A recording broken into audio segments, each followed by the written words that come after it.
Pushkin.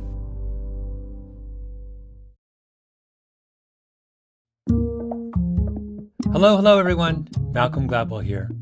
You may have noticed that Revisionist History looks a little different this season. More things in your podcast feed. But I want to make clear, you're still going to get your annual dose of 10 scripted Revisionist History jewel boxes. It's just that people kept coming up to me in the subway and saying, why can't we have more Revisionist History?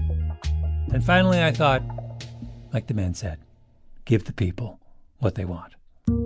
So coming up this year, we have the standard old-school Revisionist History lineup, including some on education, a crazy one about mothers, and a bunch on guns that I'm very excited about.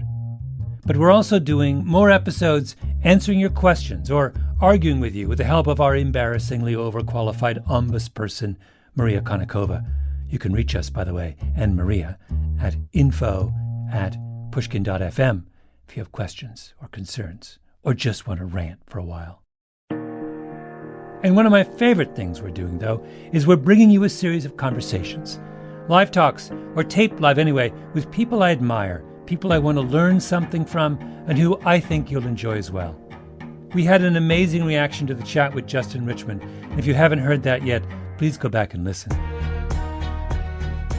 This week and next, we're running a matched set of Revisionist History Live conversations we taped at the 92nd Street Y in New York.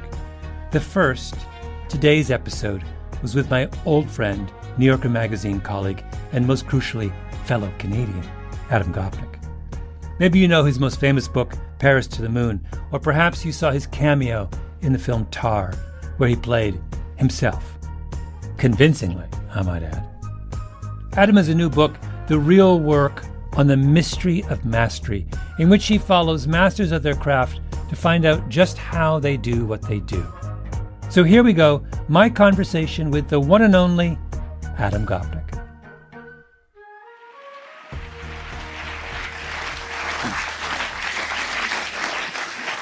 Thank you all for coming, Adam. It's a pleasure to see you, Malcolm. It's the first time we've been together, certainly since the pandemic.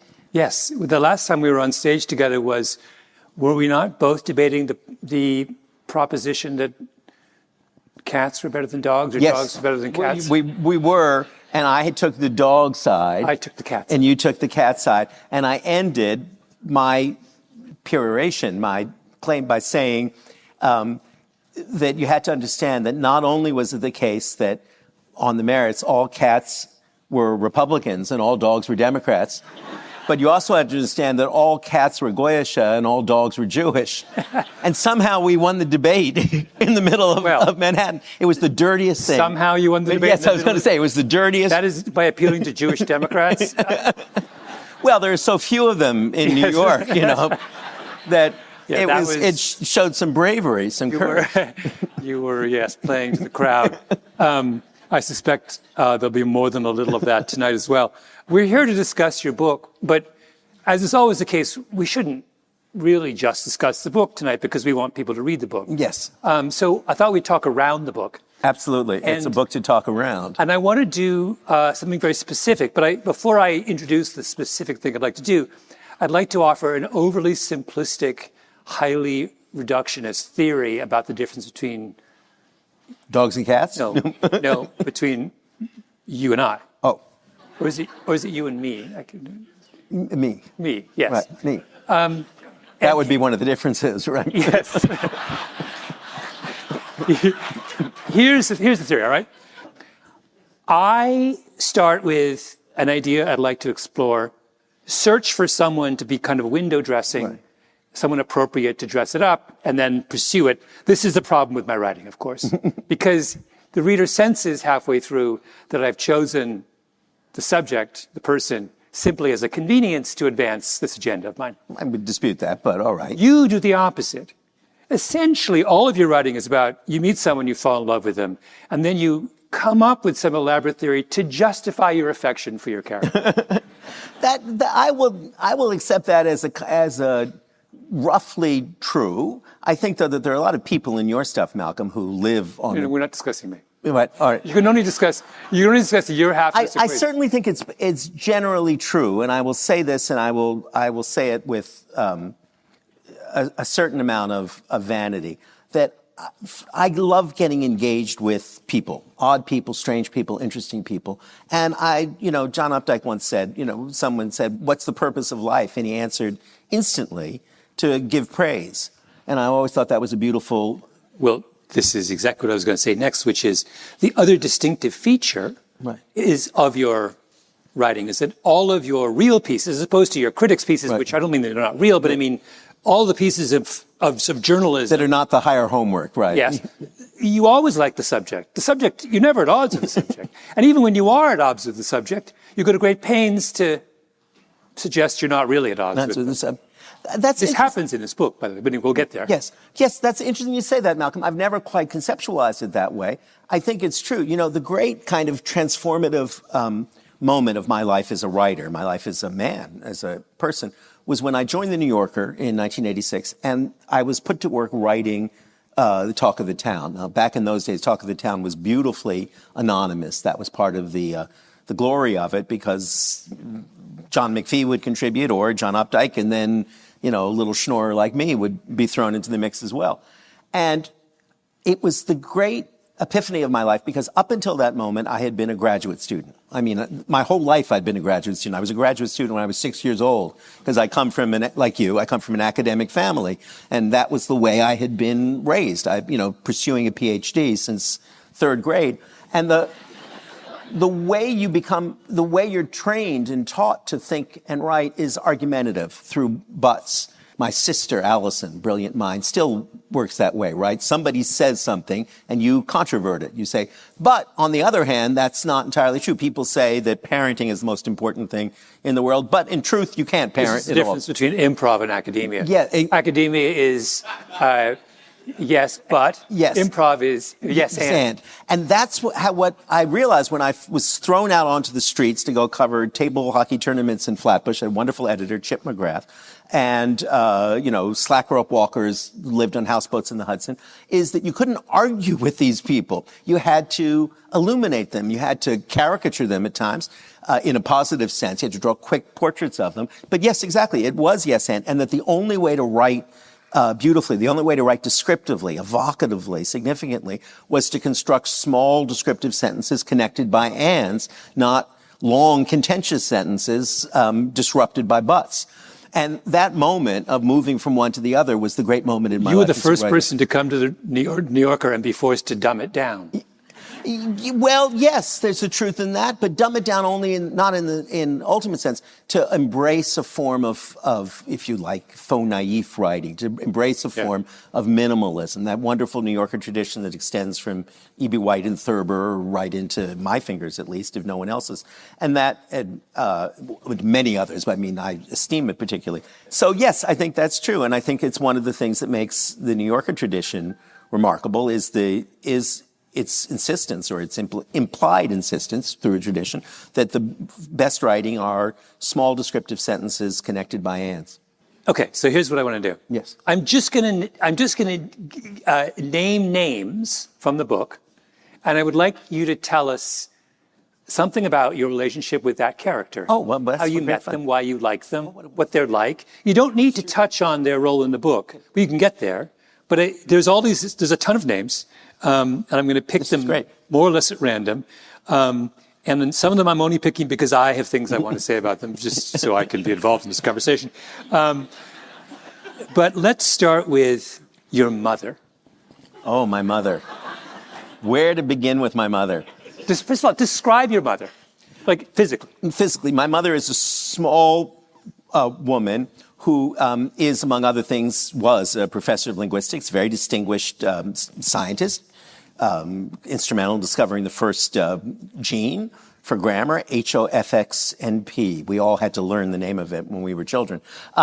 But she's a small woman. She also designs jewelry, and she wears somewhat eccentric clothing. So if you saw her, you'd see this woman with long, unkempt hair, looks a little like Stregonona, who's wearing all of this avant-garde jewelry. You can't really approach her to hug her because it's too dangerous. The jewelry is a little like barbed wire, and is in constant activity. Now, I should add, that she's, a little more subdued now at 88 than she used to be. In the book, I go up to bake with her because I had never done that. I have a complicated relationship with her. I don't mean to be saccharine about it at all. We're very much alike, and she's a driven person, as am I in lots of ways, in every way.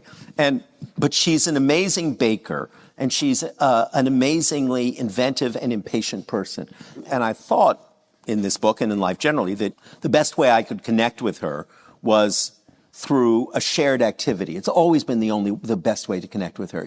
Can't really talk with her. Of course you can, but have a conversation. But the happiest moments were always when we were doing something together. I have this incredibly intense memory, which is the book begins with, of when I'm really little with I have many sisters, but this is my sister Allison, and she was unrolling strudel on a table. We were living in a housing project at that point, and just watching her, looking up and watching her unroll this strudel and make it kind of parchment thin.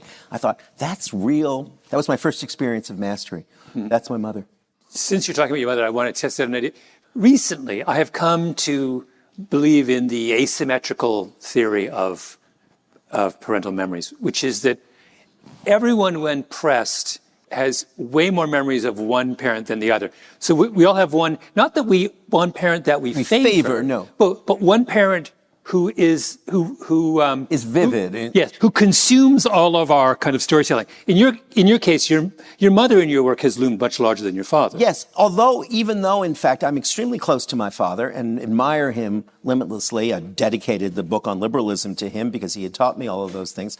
But my father is, in his nature, a more recessive person than my mother. There is one chapter that's very much about my father in this, and it's the first time I've ever really written about him, about learning to drive. Because when I was learning to drive in my 50s with my son, Luke, we got our licenses on the same day. I believe that's the only time that's ever happened. And my father was haunting me the whole time, because my father is the most gently competent human being you will meet. And one of the things was he had been driving since he was 14, and he was the sort of person who thought nothing. He has 6 kids and 20 grandchildren, of driving to a grandchild in Baltimore from rural Ontario, where they live, for 19 hours. And he just would do things like that. He was an utterly competent man. And I think we all make ourselves a little bit in the shadow of our father's accomplishments, but also by bending away from the shadow into our own sunshine. So my father was so super competent in all those ways that I made myself notably incompetent in the little tasks of life. So my wife, Martha, did all the driving in our family, and I was the one as my daughter Olivia, who's here someplace, and I would point out, the gendered seat, which we usually assign to women in our culture, where I'm the one passing out the cookies and saying, hey, kids, got to be quiet. Mom's trying to find the exit now.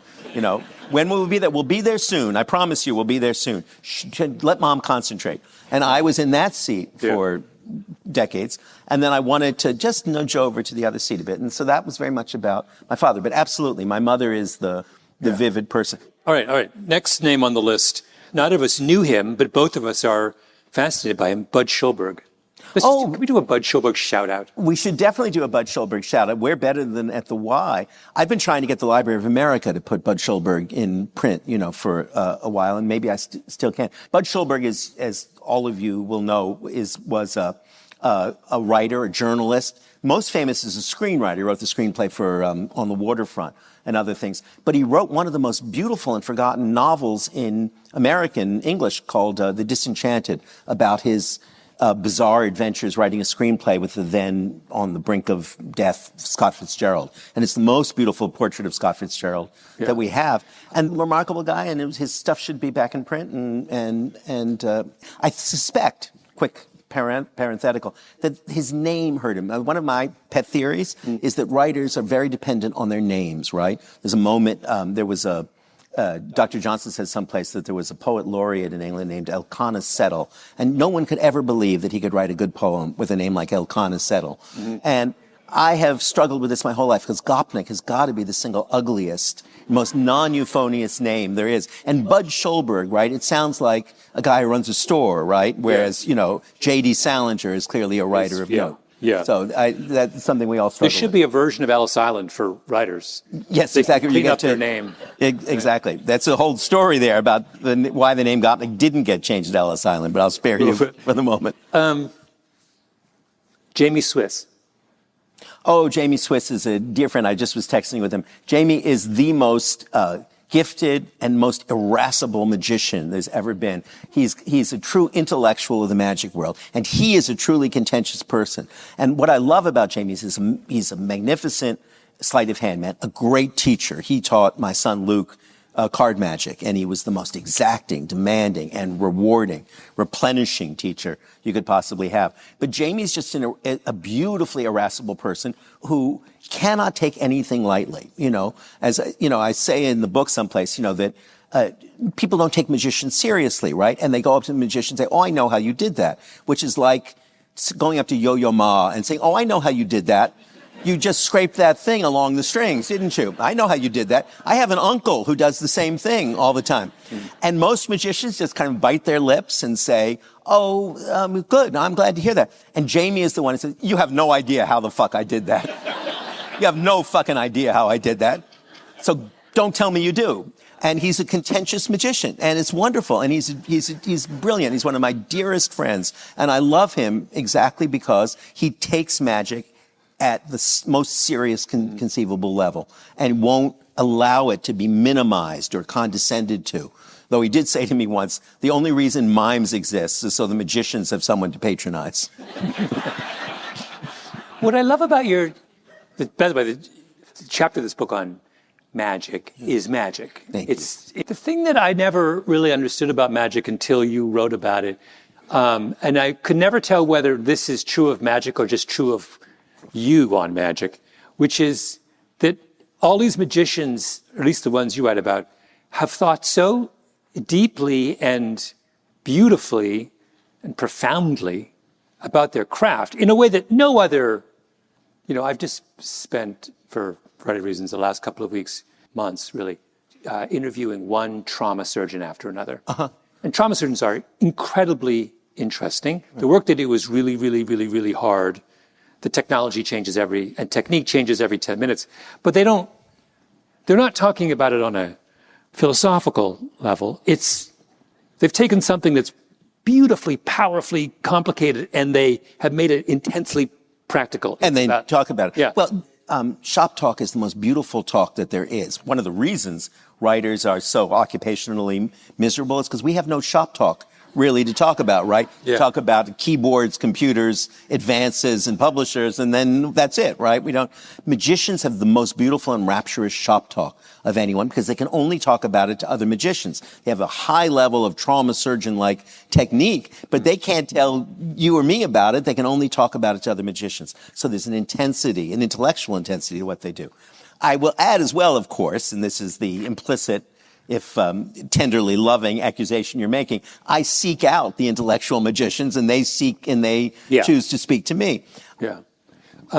What is it that drew you to magic? Was it did Luke discover it, or did you? Luke, it was simultaneously that my son Luke discovered magic and found that it gave him far more meaning, accomplishment, significance than anything he was studying at school. So I was drawn into it through Luke's obsessive interest in magic.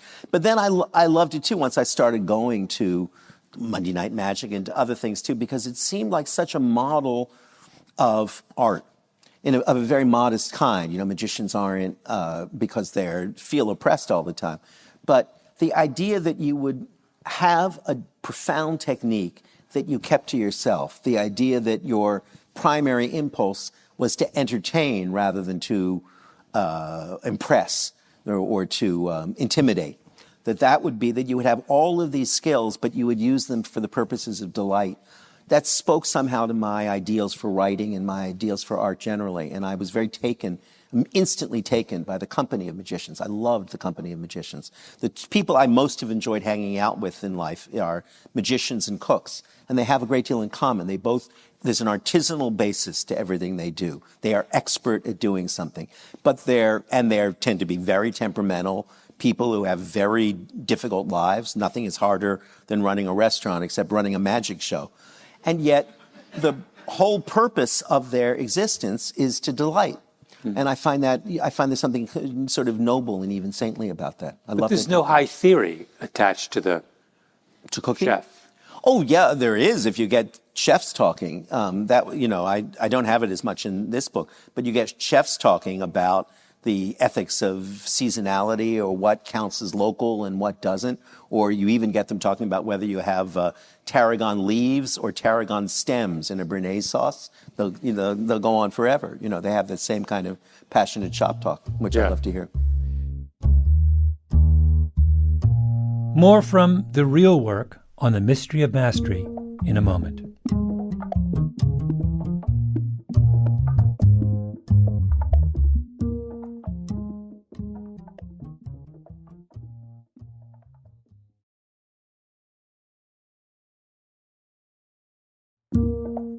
Now, back to my conversation on mastery with Adam Gopnik at the 92nd Street Y in New York.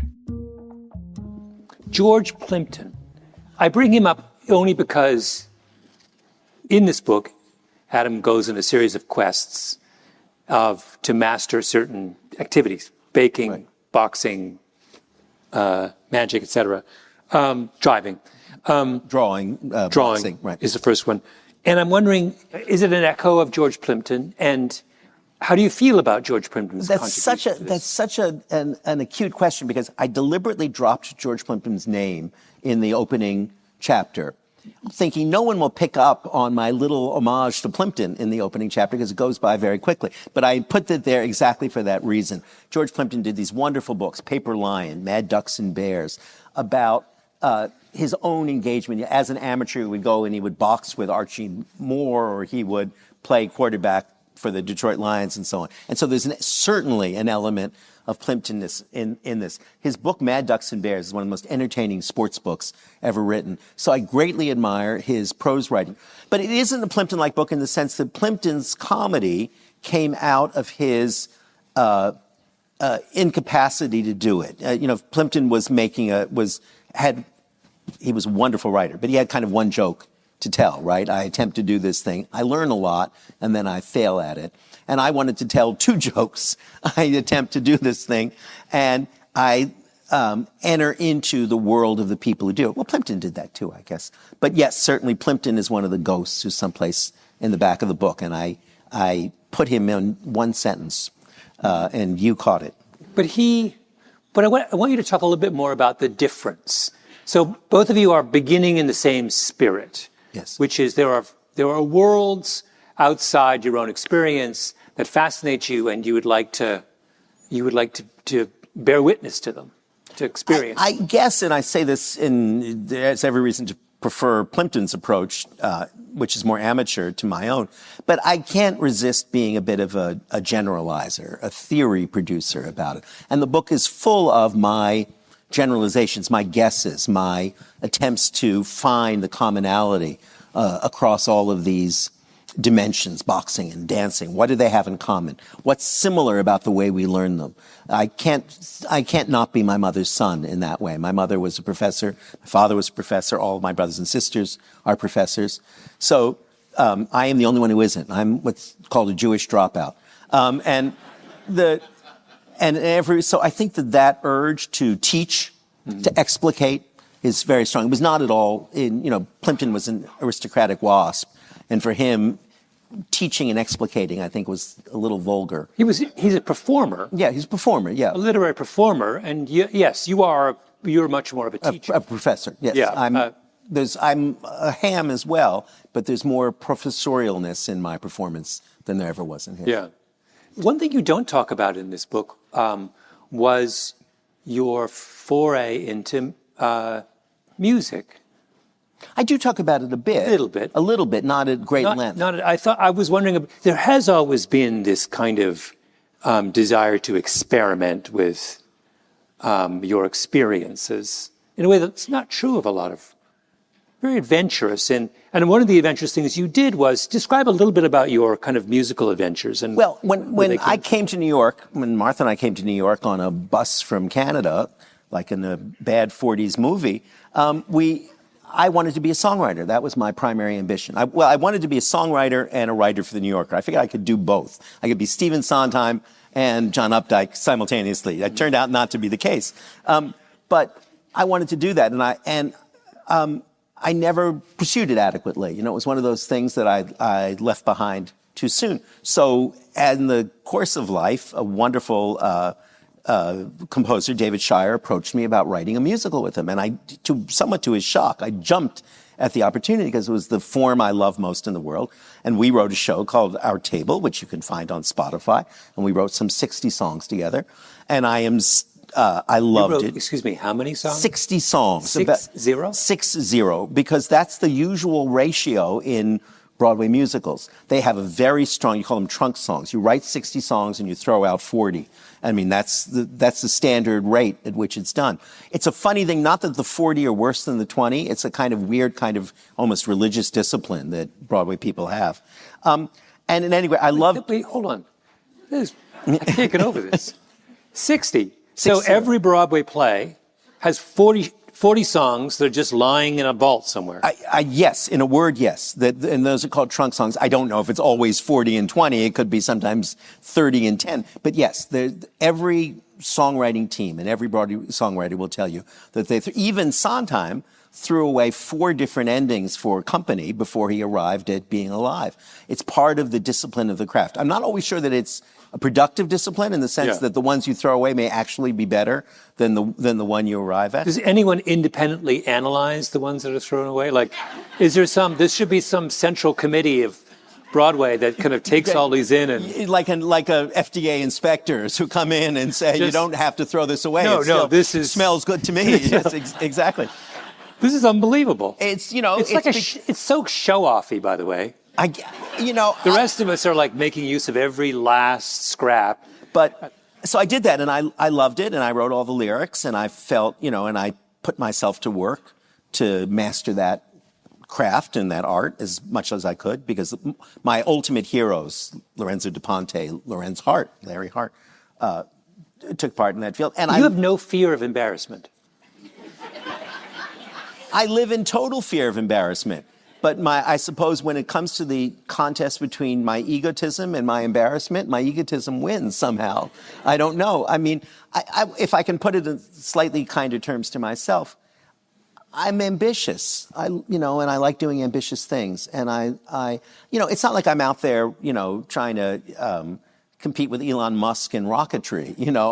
What I'm good at, or what I believe myself to be good at, is shaping sentences. And some of those sentences are essays. That's the form I love most in the world, is the essay, what's sometimes called the personal essay. But writing lyrics or writing a show is, it's the same enterprise, right? It's organizing language in ways that express emotion. And for me, the thing I love most is exactly the moments in that act when you get an emotion and an idea humming together. And that's what I always try to do in things, is what you were talking about before. And when it's just ideas, it feels arid to me. And when it's just emotions, it feels amateurish to me. And there's no form known to man in which ideas... Well, you did this. You talked about this in your Paul Simon audiobook. There's no form in which ideas and emotions come into such intimate entanglement as in a song. So anybody who can write one good song, one memorable song, has got a little bit of purchase on immortality. Mm-hmm. And I think I've written one, but I will continue to write more. On one level, what this book is about the special pleasures of mediocrity. Yes. And because you embark on a series of things, and implicit in, not all of them, but in some of the things that you embark on, is the idea that you're never going to be good at them. You're never going to be good at them. Right. And this is the great discovery of my middle age. When I was very young, I only pursued things that I was good at. And I realized when I hit 40 that was a trap. And you know why I realized it? I realized it because I went to Bard, and when I was using the gym, I saw the Bard lacrosse team practice. And I observed them, and I observed that they were the most laughably inept lacrosse team I'd ever seen. And my first thought was, I have all kinds of athletic pretensions. Right. So I was looking down my nose. And then my second thought was, that is fantastic, because it means that anyone who wants to play lacrosse at Bard can play lacrosse at Bard. Yes. And that is such a better model than every other lacrosse team. If you want to play lacrosse at Johns Hopkins, it's impossible. Because you're never going to be good enough. You're never going to make the team. A pleasure is denied to you. Why? For the completely random and totally unfair reason that a small number of kids have been playing lacrosse in, suburban Baltimore since they were 6 years old, because their parents had the nutty notion that mastery of lacrosse was something they wanted to have their kids. And it would get them into Johns Hopkins. But so what do? We impoverish the vast pool of kids who would really enjoy playing lacrosse in favor of a small. Bard flips it and just says, we're going to have a bad lacrosse team. Shame. Yes, I know, but not to be pious, but that's sort of one of the themes of the book. It maybe is the theme of the book. Because the truth is, and I have a little chapter called The Mystery of Interiority, where I look into that old folk legend that hummingbirds and elephants have the same number of heartbeats in a life, and find that there's actually, at the University of North Carolina State, there's a scientific team that looks into this question, that took up this question, and it's true. And the point of it, the metaphor of it is that the hummingbird's sense of existence is just as extended as the elephant's. It just is only that feels that way for the hummingbird, right? Yeah. Not for the elephant. And in exactly the same way, the accomplishments that we master or attempt to master, at which we're no good, give us the same sense of, little steps turning into a seamless sequence, the sense of the flow, which is the key to happiness. Happiness is absorption. Happiness is reaching that flow state. And in a weird way, anytime you achieve it, you have the hummingbird's heartbeat inside you. You have a strong interior sense, like the kids at Bard, right? They didn't know they were bad lacrosse players, and I'm sure they talked about lacrosse all the time and tried to improve their game. And that's exactly No. They do know they're bad lacrosse players. No, I don't mean that as a joke. Right. Because this is the corollary to the observation that there is beauty in badness. Right. Is that the second thing is that it is only through pursuing something, not badly, you weren't bad at these things, but inexpertly, that you come to a full appreciation of the expert. Yeah, the person who goes up to the magician and says, I know how you did that, is someone who doesn't try to be a mediocre. They haven't. If they were a mediocre magician, they would know better. That they would be in awe. Precisely how they would be in true awe. It's the same thing. I was going to say this with. It is only when I became a mediocre runner in my middle age that I began to appreciate what a world-class runner can do. Exactly. Yeah. And it's only by being a terrible pianist that I have some glimpse of what it is to be Bill Evans or Earl Garner. This is the greatest case for community theater. Yes, this is true. Which is the kind of whipping boy. Community theater is the whipping boy of every pretentious intellectual. I grew up with community theater, and I'm here to tell you, civilization is community theater. Is based on community theater. I mean that. But that's not, who said that? Forgive me for a professorial moment. Frederick Law Olmsted, the great designer of Central Park and one of the great American political thinkers, said that the thing that, the commonplace civilization of a liberal society depended on community theater. He talked about glee clubs. He talked about amateur opera societies. That's the living, beating heart of a liberal society, are those things. Yeah. Give me one more name. I'm loving this so much. Okay. I'll give you one more name. It's like being in therapy. And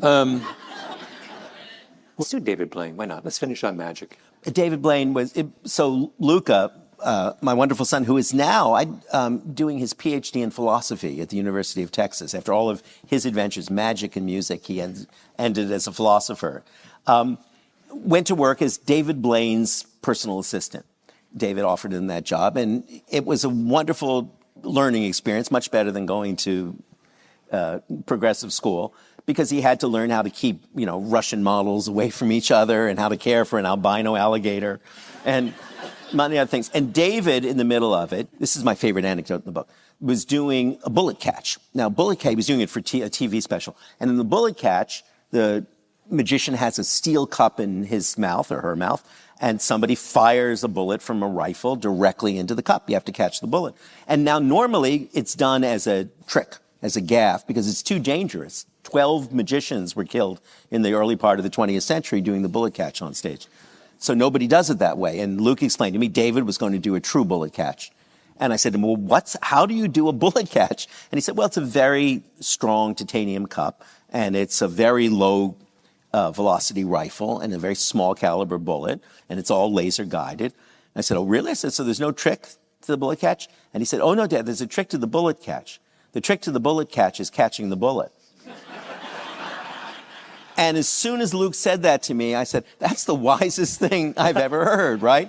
Because we all instantly know what that means, right? That after all the preparation you do when we're writing or talking or anything else, after all the ways in which you make sure that you will not be killed by the bullet, at some point you have to stand there with your mouth open and the cup in it while somebody points a rifle at you. And that for me is, the existential leap that we all have to make in artistry, mastery, whatever we choose to call it. And I thought it was a wonderful story because everybody knows what that moment is of catching the bullet. That trick can only be done in certain states. Yes, exactly. Stand your ground laws. Can I thank you, Malcolm, for your incredible generosity in doing this? And can I tell you a story that I don't think you know? Is that Malcolm is known in our house, as my children were growing up, as Not That You're Not Dead, Malcolm.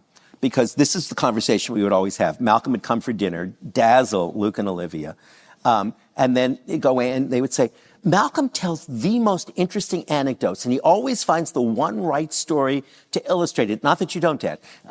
Or Malcolm always has exactly the right question to ask. Not that you're not doing that, Dad. And so in our household, Malcolm Gladwell is known as Not That You're Not Dead, Malcolm. So thank you. Not that you're not.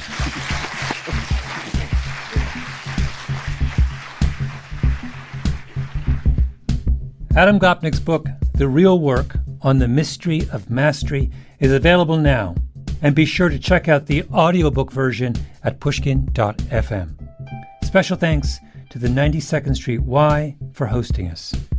This episode of Revisionist History was produced by Kiara Powell with Ben Nadaf Haffrey, Lee Mengistu, and Jacob Smith. Fact-checking by Cashel Williams and Tully Emlin. Our showrunner is Peter Clowney. Extra special thanks this week to Julia Barton, Morgan Ratner, Kerry Brody, and Eric Sandler. Original scoring by Luis Guerra, mastering by Sarah Bruguer, and engineering by Nina Lawrence. I'm Malcolm Gladwell.